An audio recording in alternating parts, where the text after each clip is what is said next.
نماد عشق و ازدواج زمان رومیان و یونانیان باستان.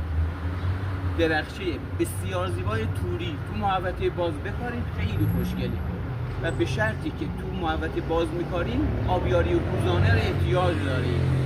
6 الی 9 متر هم این رشد داره تو محوطه باز، ولی خب فصل پاییز هرس کنید، برگون ساقه‌های خشک هرس کنید این گل ها رو زیبا و قشنگ بشه. و نکته دیگه این که 6-7 ساعت نور کافی یا روشنایی لازم داره که به گلدهی و پربرگ و پرشاخه بشه. نگهداری خاص دیگه هم نداره. این چند نکته بود که امیدوارم که از این درخچه بسیار زیبا خوشتون اومده باشه. مجردا حتما به فکر این درخچه باشن، نماد عشق و ازدواجه.